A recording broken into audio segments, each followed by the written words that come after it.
Live from Los Angeles, welcome back to Good Morning LaLa. And on hashtag Thought Thursday, we have got a leadership expert in the house and an entrepreneur, Adam Mendler. Thank you so much for being with us today. Thanks for having me. Excited to be here. So we want to know, I have some serious questions for you.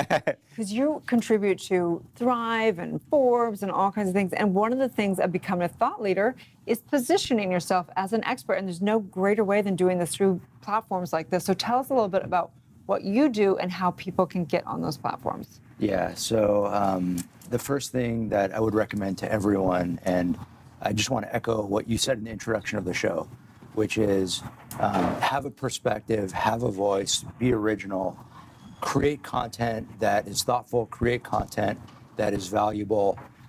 Really think about what other people will find of interest and what will help other people. So a couple things to keep in mind. Firstly, it's great to speak, it's great to write, it's great to go out there and have your voice heard, but ultimately it's not really about you, it's about other people. And it's not about what you say and how you say it, it's about how people are receiving it and how people are listening to your message. So you want to make sure that the content that you're expressing is content that's going to be valuable. So, for example, as much as I would love to spend this morning talking about baseball, while I was sitting in the back room over there, I was reading about what's going to happen in the offseason with the Angels. That's not why I'm here this morning. I'm here to talk about thought leadership. Similarly, when you're giving advice, make sure that you're giving advice that is actually going to help people. When you do, people are going to listen to you. You're going to build a following. People are going to start demanding more of your content. So in my case, I just started writing as a way to gain exposure for my businesses. I thought it would be a really good opportunity. I'm an entrepreneur. I run a few different e-commerce businesses, and I just kind of accidentally stumbled into it. But then as I started doing it, I discovered a passion for it. And I really loved doing it. And as I got more and more into it, I reached out to Thrive Global. They were very receptive. And next thing you know, it's something that I spend a good amount of my time and energy focused on. It's fantastic. So tell us about that. What are you doing with Thrive? You've got a little project going on, right? Yeah, so I have an interview series in Thrive Global where I interview leading CEOs, founders, celebrities, athletes. I've interviewed a number of current and former generals and admirals about leadership, about success, about how they've gotten to the top and how others can as well. I've done interviews with over 300 of America's top leaders. And really my goal is to build the next generation of leaders and to help people become better leaders and to help people who are affected and impacted by leadership become better at what they do and happier and more effective in their lives. How have these interviews made you better at what you do? What have you learned from them? I've learned so much.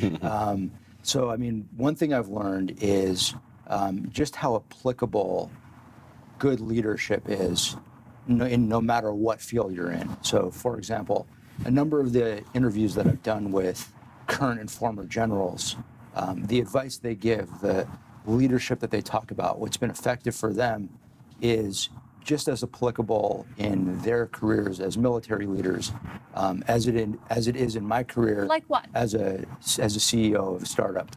I'll give you two concrete examples. I recently did an interview, was published this past week, with a retired admiral who is now currently working in the field of management consulting. And one of the things he said in the interview is he can count on one hand the number of times in his 30-year military career that someone has said to him, "This is an order." And that's very counterintuitive because when you think about the military, I've never served in the military, but when those of us who haven't served in the military think about military leadership, we've watched A Few Good Men and we've watched a lot of movies and we watch television, consume media. We think about a very structured and bureaucratic system where leaders tell people what to do and say, this is an order, do this. Yeah, it's very command and control. Yeah. Exactly. Type. Another example, I did an interview with a former 3-star Air Force general who told me that he, in his career, he never raised his voice. And that was not how he led. He didn't believe in yelling at people or, screaming at people. And so as a leader, I don't tell people this is an order. I don't raise my voice. I believe that for leaders to be effective today, they need to follow a very different style of leadership than the style of leadership that was effective in previous generations. We need to empower people. We need to inspire people. We need to get people to really believe in what they're doing. They need to love their work. They need to be passionate about their work. They need to really feel like the mission that they're on is a mission that is of meaning to them and is of greater purpose. And if they don't have that, then they're not going to want to show up and they're not going to want to run through walls for you. Yeah, I love that. I had a management consulting job right out of school, and you're speaking to like the self-awareness and emotional intelligence piece of it that goes unrecognized. Remember, my first senior manager literally said to me, like maybe the third day of work, "Hey Rob, are you interested in putting together like this 300-slide PowerPoint presentation?" And in my head, I'm like, no, of course I'm not interested. And then later I realized, no, that was an order, but it was said in a very sort of compassionate, sensitive way. Yeah. And so it speaks to this admiral's point, Yeah. which is that, you don't have to tell people exactly what to do, but you do have to understand that there's sometimes more nuance happening in the conversation they might recognize. Yeah. Yeah. To your point, I think about the great movie Office Space. Yeah. With the TPS report. Totally. What your order reminds me of. And, I always, when I have people who work for me and I think of really menial projects that I have to give them, the last thing I want to do is position it in a way that they feel like they're stuck doing menial work. So I'll really try to explain to them why what they're doing is important, why this really isn't menial work. Because at the end of the day, if someone is doing something and they understand the greater purpose and they understand how this plays within the bigger picture, they're going to be a lot more inspired and they're going to be happier. And your story is a great example of that. That's fantastic. And that's especially increasingly important with millennials. They really want to understand the context around it, the meaning. Like, why am I doing this? Why am I being asked to do this? And I love that you point that out. Couldn't agree with you more. Yeah. So I think you may have answered this already, but I'm going to answer for somebody out there that is just beginning and they're stepping into becoming an expert in a field, and they're like, I want to get on, Forbes, or I want to get on Thrive. How do I do that? What would you tell them? Yeah. What I would tell them is a couple of things. Firstly, make yourself someone that people are going to want to listen to. So, in order for you to be in a position where publications are going to want to have you write for them, and in order for you to be in a position where, a broader audience is going to want to hear from you, make sure that you have a valuable message that is going to draw people in. That's first and foremost. Secondly, don't be afraid to reach out. Don't be afraid to cultivate new relationships from thin air. None of us wake up knowing everyone. Every day is an exercise in building new relationships and building new friendships. Before the show started, I knew one of the three hosts today. Now I know all three of you, and I'm excited about that.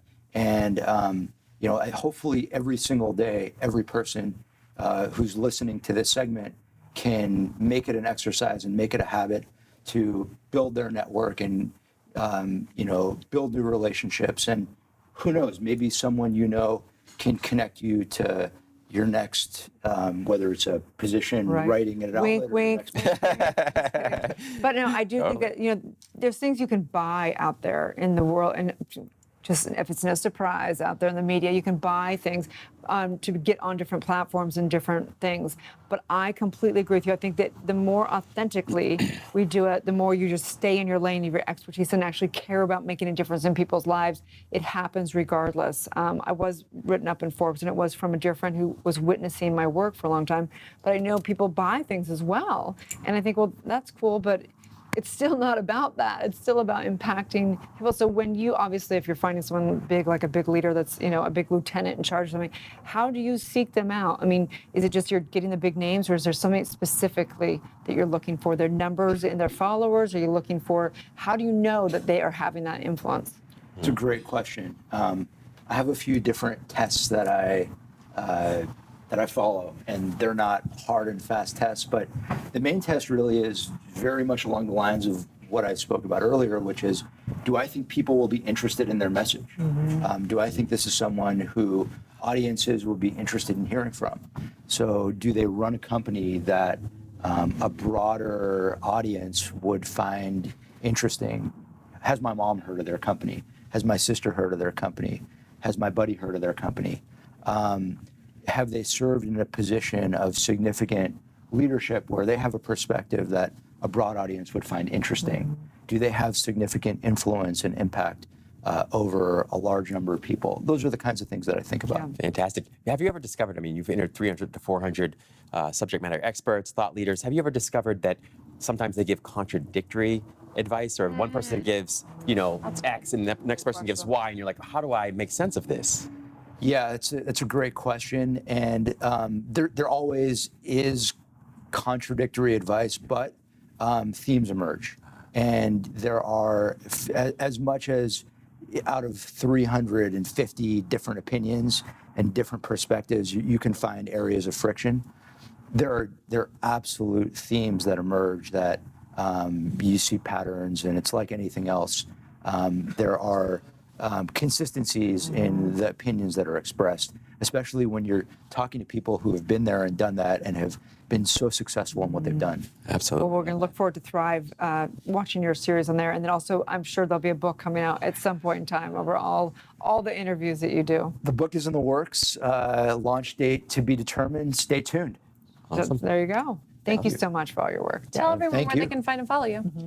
Very easy. Just my name, Adam Mendler. So you can go to www.adammendler.com. It's my website. Or you could follow me on social at Adam Mendler. Instagram, Adam Mendler. Twitter, Adam Mendler. Try to make it easy for people. That's good. Easy theme. Yep. Thank you so Adam. much. Stay tuned. Thank you. We'll be right back.